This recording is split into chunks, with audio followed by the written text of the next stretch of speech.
Good morning students. Today in our geology lab, BAE Board of Intermediate Education model practical examination ప్యాటర్న్ను మనం పరిశీలించినట్లయితే ప్రయోగ పరీక్షలు అంటే విద్యార్థులకు కొద్దిగా భయం అనేది ఉండడం జరుగుతూ ఉంటుంది. ఆ భయం పోగొట్టాలి అంటే మనం ప్రయోగ పరీక్షలు ఖచ్చితంగా ప్రయోగశాలలో చేయాల్సి ఉంటుంది. ల్యాబ్ చేసిన అనంతరం ఎగ్జామ్లకు ఏ విధంగా సిద్ధం కావాలి అనేది ఈరోజు మనం పరిశీలిద్దాం. టైం వచ్చేసి 3 గంటల సమయం ఉంటుంది ప్రాక్టికల్కు జంతుశాస్త్రంలో. ఆ 3 గంటలలో మనం ఏ బిట్టుకు ఎంత టైం కేటాయించాలి, అదేవిధంగా ఏ బిట్టుకు ఎన్ని మార్కులు ఉంటాయి, ఏ బిట్టు ఎక్కడ మిస్టేక్ చేస్తే ఎక్కడ మార్కులు కట్ అవుతాయి, మార్కులు సులభంగా సాధించాలి అధికంగా అని అంటే కొన్ని మెలకువలు తీసుకోవాల్సి ఉంటుంది. మరి ఏమేమి జాగ్రత్తలు తీసుకోవాలి బిట్ వైజ్ అనేది కూడా మనం పరిశీలిద్దాం టుడే. ఫస్ట్ బిట్ వచ్చేసి మనకు observe the dissected and displayed system or its unlabelled model or chart or projection, identify the system and draw diagram and label the parts అనేది ఫస్ట్ బిట్ ఉంది.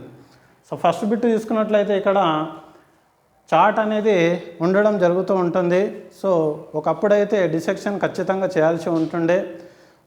ప్రస్తుతం అయితే కేవలం చార్ట్ ద్వారా ఇక ఫర్ ఎగ్జాంపుల్ ఫస్ట్ బిట్లో చార్ట్ వచ్చేసి మనకు ఏ bit అని అంటాం. ఇక్కడ ఏ బిట్ లోపల అంటే ఫస్ట్ బిట్ అంటాం. ఫస్ట్ బిట్ లోపల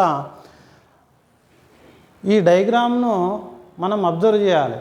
అబ్జర్వ్ చేస్తే మరి విచ్ డయాగ్రామ్ ఇట్ ఈజ్, ఇది ఏ డయాగ్రామును పోలి ఉంది అనేది మనం ఫస్ట్ గుర్తించాలి. ఇది మనకు వచ్చేసి డయాగ్రాము హ్యూమన్ డైజెస్టివ్ సిస్టమ్. ఆ విధంగా హ్యూమన్ డైజెస్టివ్ సిస్టమ్ అని ఫస్ట్ పార్ట్ రాస్తే మనకు ఇక్కడ ఆ డయాగ్రామ్కు సంబంధించినటువంటి పార్ట్స్ అన్నీ కూడా మనం గుర్తించాల్సి ఉంటుంది. ప్రస్తుతం మనం అబ్జర్వ్ చేసినట్లయితే హ్యూమన్ డైజెస్టివ్ సిస్టంలో డయాగ్రామ్ను చాలా నీట్గా వేయాల్సి ఉంటుంది. ఈ విధంగా డయాగ్రామ్ వేసిన అనంతరం పార్ట్స్ అనేవి ఏ విధంగా మార్క్ చేయబడి ఉన్నాయి ఇక్కడ. ఫస్ట్ వచ్చేసి ఈసోఫాగస్ అండ్ సెకండ్ పార్ట్ వచ్చేసి ఇక్కడ స్టమకు, థర్డ్ పార్ట్ వచ్చేసి ప్యాంక్రియాస్, ఓకేనా. ఇక్కడ ఈ పార్ట్ వచ్చేసి స్మాల్ ఇంటెస్టైన్ పార్టు, ఓకే. ఇక ఈ పార్ట్ మొత్తానికి ఇది వచ్చేసి లార్జ్ ఇంటెస్టైన్ పార్టు. ఈ పార్ట్ వచ్చేసి వర్మిఫారం అపెండిక్స్ అని అంటాం, ఓకే. ఇక లాస్ట్ పార్ట్ వచ్చేసి అనస్, ఓకే. ఇక్కడ ఈ పార్ట్ వచ్చేసి గాల్ బ్లాడర్, ఇక ఈ పార్ట్ వచ్చేసి లివర్. ఈ విధంగా మనకు తెలిసినటువంటి పార్ట్స్ ఒక 5 పార్ట్స్ మాత్రమే గుర్తించాలి. అంటే 5 పార్ట్స్ మనం ఖచ్చితంగా ఏ పార్ట్ ఎక్కడుందో గుర్తిస్తే మనకు ఫస్ట్ బిట్కి వచ్చేసి ఇక 6 మార్కులు కేటాయించబడినవి. మరి ఏ విధంగా కేటాయించబడినవి 6 మార్కులు అంటే ఐడెంటిఫై చేసినాం. For example human digestive system అని మనం ఐడెంటిఫై చేసినాం అంటే 1 మార్క్ ఉంటుంది. డయాగ్రామ్ నీట్గా డ్రా చేస్తే మనకు 3 మార్క్స్ ఉంటాయి. అదేవిధంగా లేబులింగ్ పార్ట్స్, ఓకేనా, స్టమకు ప్యాంక్రియాస్ కరెక్ట్ మనం లేబులింగ్ పార్ట్స్ చేసినట్టయితే మనకు 2 మార్కులు ఉంటాయి. అంటే 1 + 3 + 2 = 6 మార్క్స్. ఫస్ట్ బిట్కి వచ్చేసి మనకు ఇక్కడ 6 మార్క్స్ అనేవి కేటాయించబడినాయి. ఈ విధంగా ఫస్ట్ బిట్ కంప్లీట్ అయిన తర్వాత ఇక సెకండ్ బిట్ చేయాల్సి ఉంటుంది. సెకండ్ బిట్లో ఏముంటుంది అని అంటే ఇక ఐడెంటిఫై ద ప్రజెన్స్ ఆఫ్, ఇక్కడ ఫర్ ఎగ్జాంపుల్ టెస్ట్ అనేది ఏమి ఇంక ఇవ్వలేము మనం. ఫర్ ఎగ్జాంపుల్ ఇక్కడ టెస్ట్ వచ్చేసి ఇక స్టార్చ్ అని అనుకుందాం మనం. For example starch. Starch test ఎగ్జామ్లో వచ్చింది అని అనుకుందాం. Identify the presence of starch in the given samples ABCD, okay. Write the principle, procedure and result, okay. అంటే ఇక్కడ ABCD నమూనాల లోపల స్టార్చ్ ఉనికిని గుర్తించాల్సి ఉంటుంది. ప్రయోగ మూల సూత్రము, ప్రయోగ విధానము, అదేవిధంగా ఫలితము అనేది కూడా రాయాల్సి ఉంటుంది. ఫర్ ఎగ్జాంపుల్ మనం అబ్జర్వ్ చేసినట్లయితే సెకండ్ బిట్కి వచ్చేసి ఇక టెస్టులు అనేవి మనకు ఇక్కడ చాలా రకాల టెస్టులు ఉన్నాయి. కానీ ఎగ్జామ్లో వచ్చింది మాత్రమే మనకు స్టార్చ్ ఫర్ ఎగ్జాంపుల్ అని అనుకుంటే మనము ఏం చేయాలి అని అంటే టెస్ట్ ట్యూబ్ ఈ విధంగా తీసుకోవాల్సి ఉంటుంది. సో ఈ విధంగా టెస్ట్ ట్యూబ్లు మనము సాధారణంగా అయితే 4 టెస్ట్ ట్యూబ్లు తీసుకోవాల్సి ఉంటుంది. సో 4 టెస్ట్ ట్యూబ్ లోపల 4 శాంపుల్స్ కలెక్ట్ చేసుకోవాల్సి ఉంటుంది. సో ఫర్ ఎగ్జాంపుల్ నేను ఒక శాంపుల్ తీసుకుంటున్నా, ఇక్కడ ఏ టెస్ట్ ట్యూబ్ లోపల ఏ శాంపుల్ తీసుకుంటున్నా. So I'm collecting here A sample. Okay, so this is the A sample. So starch టెస్ట్కి వచ్చేసి ప్రిన్సిపల్ అనేది చాలా ఇంపార్టెంట్, ఏం అనేది కూడా చాలా ఇంపార్టెంట్, రిక్వైర్మెంట్స్, ఓకే, ప్రొసీజర్, ఇవన్నీ కూడా మనం గుర్తించాల్సి ఉంటుంది. సో స్టార్చ్లో ప్రిన్సిపల్ వచ్చేసి starch is the mixture of amylose and amylopectin. Okay, so amylose and amylopectin. Amylose is water soluble. Okay, it reacts to the iodine solution. Okay, and given to the blue colour. So శాంపుల్కు మనము ఇక్కడ iodine అనేది add చేయాల్సి ఉంటుంది.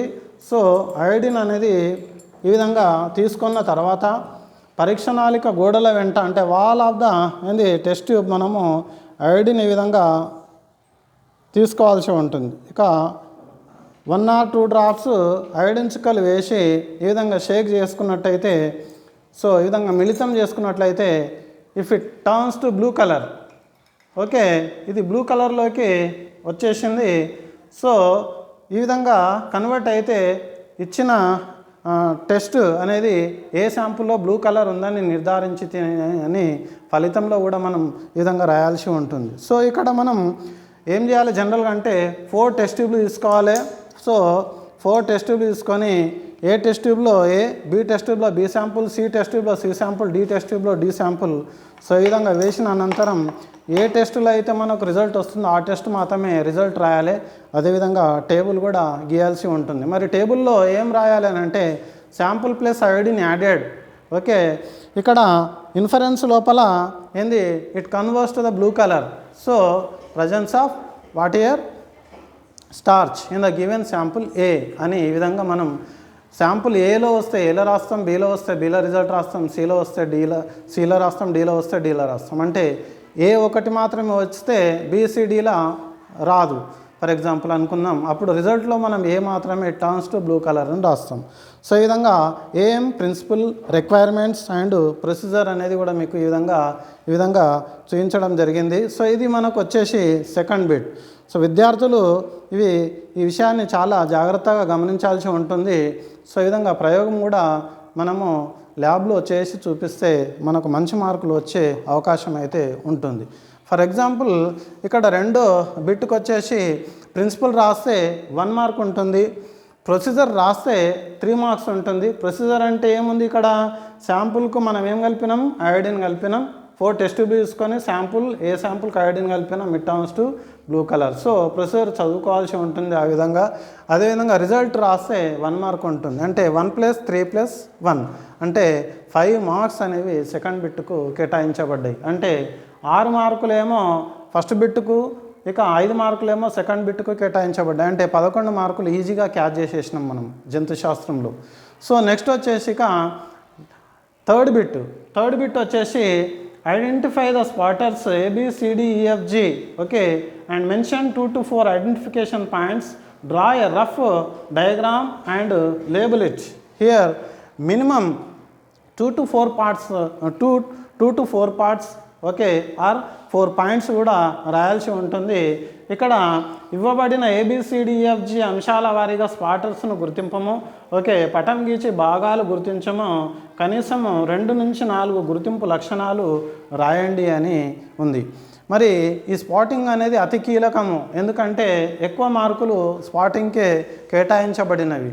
ఇక్కడ ఏ విధంగా ఉన్నాయి స్పాటింగ్లో అంటే అక్కడ ఏలో ఏముంది, ఇన్వర్టిబ్రేట్ స్లైడ్ ఉంది, బిలో ఇన్వర్టిబ్రేట్ స్పెసిమన్ ఉంది, సిలో ఇన్వర్టిబ్రేట్ స్పెసిమన్ ఉంది, డిలో హిస్టాలజికల్ స్లైడ్ ఉంది, ఇక ఈలో వర్టిబ్రేట్ స్లైడ్ ఉంది. నెక్స్ట్ తీసుకున్నట్లయితే ఎఫ్లో వర్టిబ్రేట్ స్పెసిమన్ ఉంది, జీలో మమ్మేలియన్ జాయింట్స్ ఉన్నాయి. అంటే మరి స్లైడ్ ఏది, స్పెసిమన్ ఏది అనేది మనకు తెలియదు. సో అక్కడ స్పాటింగ్లో ఆ సమయంలో మాత్రమే మనకు ఏంది అబ్జర్వ్ చేసిన అనంతరమే మనం రాయాల్సి ఉంటుంది. So for example number of slides ఉన్నాయి, నంబర్ ఆఫ్ స్పెసిమెన్స్ ఉన్నాయి, బోన్స్ కూడా చాలా ఎక్కువ ఉన్నాయి. ఈ స్పాటింగ్లో మనకు మార్కులు కొద్దిగా తగ్గే అవకాశం ఉంటుంది. ఇక్కడ మాత్రమే మనం చాలా జాగ్రత్తగా ఏంది స్పాటింగ్ చేయాల్సి ఉంటుంది. మరి ఫర్ ఎగ్జాంపుల్ తీసుకున్నట్లయితే మోడల్ పేపర్లో మోడల్ ఎగ్జామ్ ప్యాటర్న్ లాంటి నిర్మాణంలో మనం తీసుకున్నట్లయితే ఇప్పుడు మరి ఏలో ఏం తీసుకుంటాం ఫర్ ఎగ్జాంపుల్ అని అంటే మైక్రోస్కోప్ లోపల అక్కడ ఏ లోపల హైడ్రా తీసుకోవడం జరిగింది.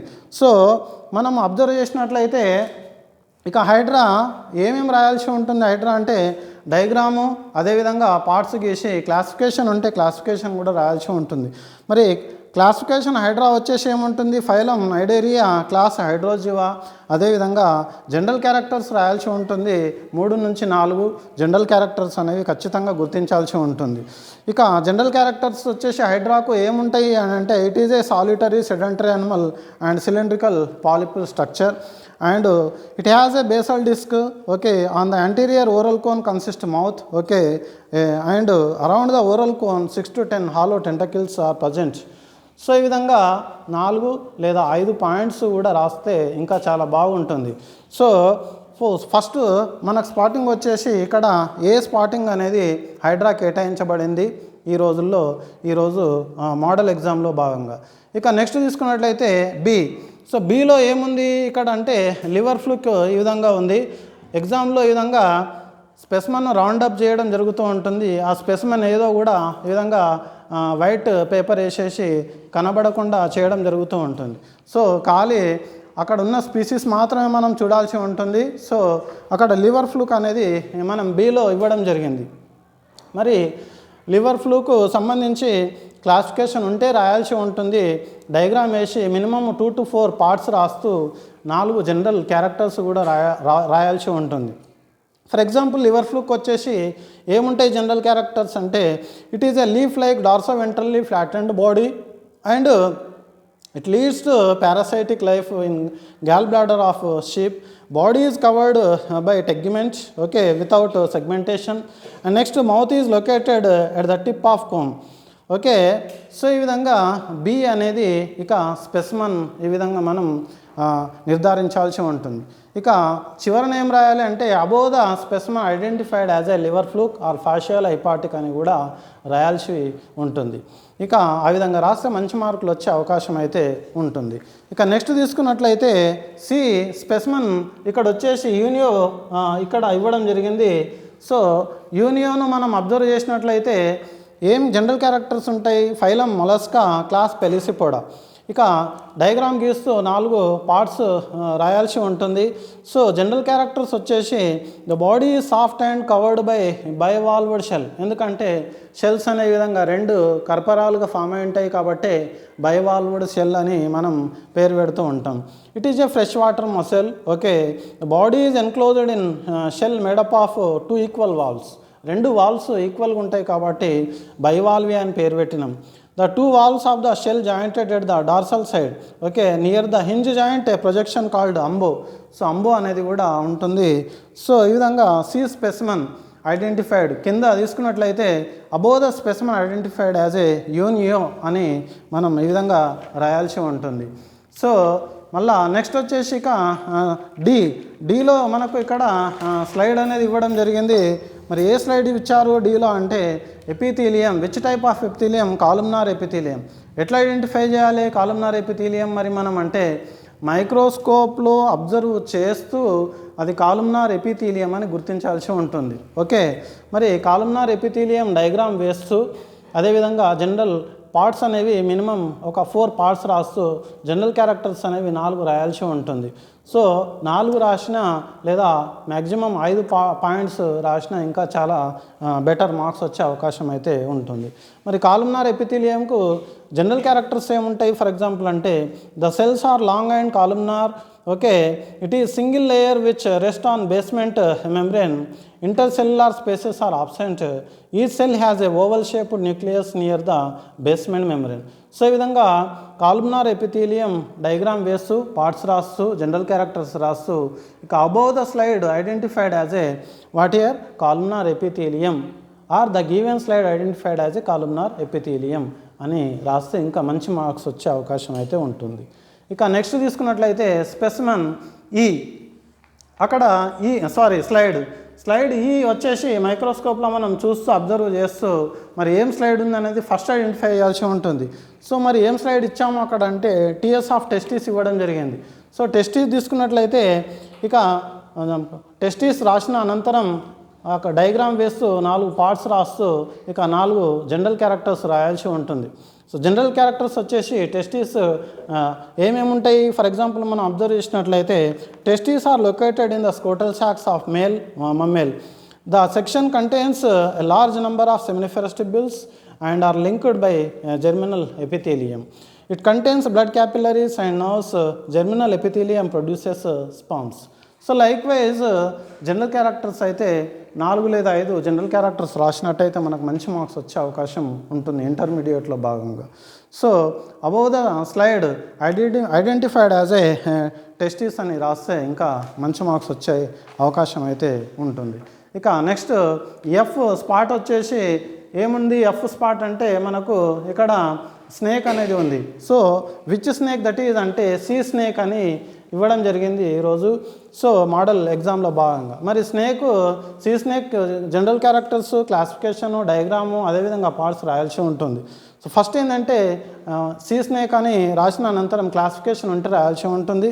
ఫైలం క్లాసిఫికేషన్ వచ్చేసి Chordata, sub phylum Vertebrata, class Reptilia, order Squamata. So ఈ విధంగా సబ్ ఆర్డర్ వచ్చేసి ఓఫీడియా. ఈ విధంగా జనరల్ క్యారెక్టర్స్ ఏముంటాయి మరి సీ స్నేక్ అంటే it is commonly known as a Hydrophis or Enhydrina. The tail is flat and laterally compressed. Okay, it is a oar shaped and useful for swimming.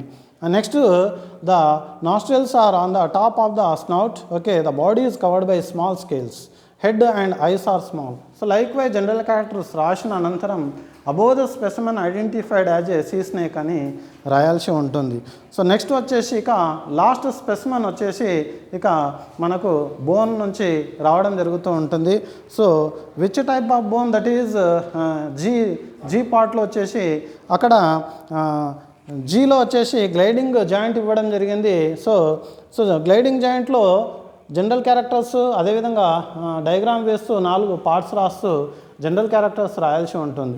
మరి ఏముంటాయి general characters ఇక్కడ అని అంటే these will observe in between wrist carpals and ankle tarsals. This type of joint both the bone slides over each other and movement is restricted but will be in different planes. Okay, and these joints also called arthroidal joints. Okay, so likewise G specimen అనేది అక్కడ ఇవ్వడం జరిగింది. So ఈ విధంగా విద్యార్థులు ఈ స్పాటింగ్లో వచ్చేసి ABCDEFG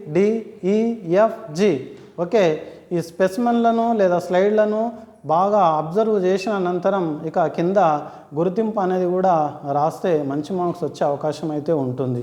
so ఇక్కడ ముఖ్యంగా ఏ నుంచి జీ వరకు అంటే 1 2 3 4 5 6 7 అనేవి స్పాటింగ్కి ఇవ్వడం జరిగింది.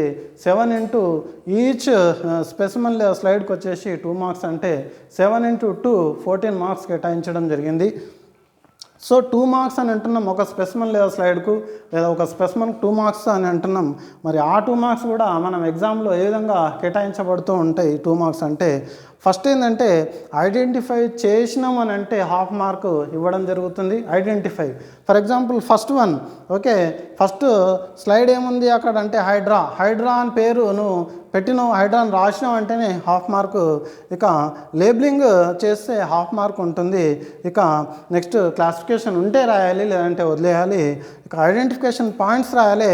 సో ఐడెంటిఫికేషన్ పాయింట్స్ మినిమము ఇక్కడ 4 రాయాల్సి ఉంటుంది. ఓకేనా, సో ఐడెంటిఫికేషన్ పాయింట్స్ రాస్తే 1 మార్క్ అంటే ½ ప్లస్ ½ 1 మార్కు. 1 ప్లస్ ఇక్కడ 1 వచ్చేసి 2 మార్క్స్ కేటాయించబడ్డాయి. అంటే 7 ఇంటూ 2 ఓకే 7 2 14 అంటే 7 ఇంటూ 2 14 మార్క్స్. అంటే మేజర్గా మనకి ఇక్కడ ఏంది స్పాటింగ్లో ఏంది మార్క్స్ అనేవి రావడం జరుగుతూ ఉంటుంది. సో ఈ విధంగా థర్డ్ బిట్ ఏ విధంగా పూర్తి చేయాల్సి ఉంటుంది ఎగ్జామినేషన్ పాయింట్ ఆఫ్ వ్యూలో, ఇక ప్రాక్టికల్ ఎగ్జామ్ లోపల జంతుశాస్త్రంలో. నెక్స్ట్ ఇక్కడ మనకి ఇక 4th బిట్ ఉంటుంది. 4th బిట్ వచ్చేసి ఇక రికార్డ్ అనేది ఉంటుంది. ఇక రికార్డ్ అయితే విద్యార్థులు చాలా నీట్గా డయాగ్రామ్ వేస్తూ లేబులింగ్ చేస్తూ జనరల్ క్యారెక్టర్స్, సైడ్ నోట్స్, అదేవిధంగా ఇక ఫిజియాల్ ఎక్స్పెరిమెంట్స్ కానీ, బోన్స్ కానీ, స్లైడ్స్ కానీ, స్పెసిమెన్స్ కానీ, ఇంకా ఏమైనా ఇతరత్ర ఇండెక్స్ కానీ, ఓకేనా, ఇక ఇండెక్స్ ఇవన్నీ కూడా నీట్గా రాయాల్సి ఉంటుంది. అదేవిధంగా రికార్డును కంప్లీట్గా పూర్తి చేసి చాలా నీట్గా ఉంటే రికార్డుకు 5 మార్కులు కేటాయించబడ్డాయి. సో ఈ 5 మార్కులు అనేవి మన విద్యార్థుల చేతుల్లోనే ఉంటాయి. ఏ విధంగా సార్ అని అంటే చాలా నీట్గా రికార్డు వర్క్ చేస్తే 5 మార్కులు, 5కి 5 కూడా ఇచ్చే అవకాశం అయితే ఉంటుంది. సో ఈ విధంగా జంతు శాస్త్రంలో ఈ విధంగా ప్రాక్టికల్స్ అనేవి నిర్వహించడం జరుగుతూ ఉంటుంది.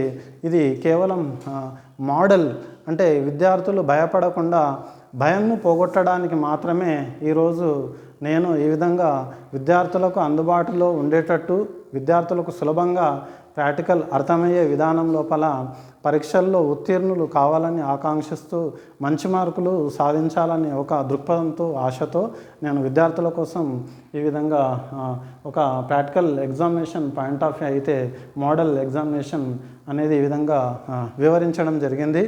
సో ఇది అందరికీ కూడా ఉపయోగపడుతుందని ఆశిస్తూ ఉన్నాను. మీ జంతు శాస్త్రం కొంతం గోపాల్ రెడ్డి. మీకు ఇక ఇంకేమైనా ఇతరత్ర ఏమైనా క్వశ్చన్స్ ఏమన్నా ఉన్నా కానీ మీరు ఇక మన ప్రాక్టికల్ మాన్యువల్స్లో కానీ ఇంకేమైనా రెఫరెన్స్ బుక్స్ కానీ మీరు బాగా చదివి మంచిగా ప్రయోగ పరీక్షలు రాయాలని ఆశిస్తూ ఉన్నాను. Thank you. Please subscribe and share. Thank you once again.